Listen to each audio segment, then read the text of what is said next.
आपण पाहत आहात जत मराठी न्यूज. जतच्या उखडलेल्या रस्त्यावर पावसाळ्यापूर्वी मलमपट्टी.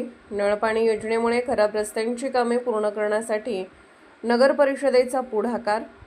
रिपब्लिकन पार्टी आजचे प्रदेश सहसचिव संजय कांबळे यांची माहिती. नागरिकांना त्रास होऊ देणार नाही, मुख्याधिकारी लक्ष्मण राठोड. जत शहरातील 79 कोटी रुपयांच्या नळपाणी पुरवठा योजनेसाठी खोदण्यात आलेल्या रस्त्याची कामे पावसाळ्यापूर्वी संबंधित ठेकेदाराकडून पूर्ण करून घेण्यात येणार असल्याची माहिती रिपब्लिकन पार्टी ऑफ इंडिया पक्षाचे प्रदेश सहसचिव संजय कांबळे यांनी माध्यमांशी बोलताना दिली. नगर परिषदेचे मुख्याधिकारी, नगराध्यक्ष आणि उपनगराध्यक्ष यांनी स्वतः याबाबत पुढाकार घेतल्याचेही त्यांनी स्पष्ट केले. कांबळे म्हणाले की जत शहरासाठी मंजूर झालेल्या 79 कोटी रुपयांच्या नळ पाणी पुरवठा योजनेच्या कामाला सुरुवात होऊन वर्ष उलटले असले तरी शहरातील रस्त्याची अवस्था मात्र अत्यंत बिकट झाली आहे.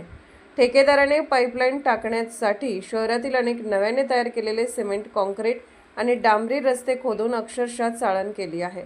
शहरातील अनेक प्रभागांमध्ये पाईपलाईनचे काम पूर्ण होऊन काही ठिकाणी पाणीपुरवठाही सुरू झाला आहे. मात्र खोदण्यात आलेल्या रस्त्याची दुरुस्ती अद्याप प्रलंबित आहे. त्यामुळे नागरिकांना मोठ्या अडचणीचा सामना करावा लागत आहे.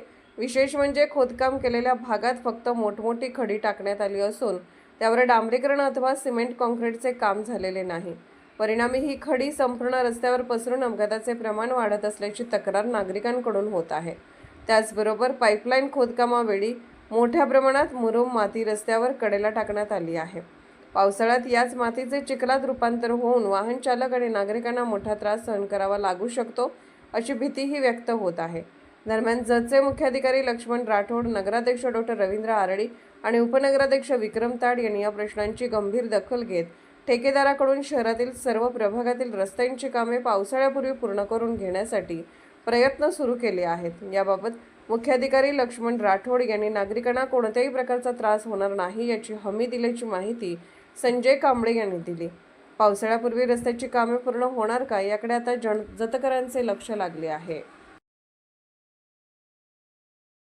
जत मराठी न्यूज चॅनलला लाईक करा, शेअर करा आणि सबस्क्राईब करा.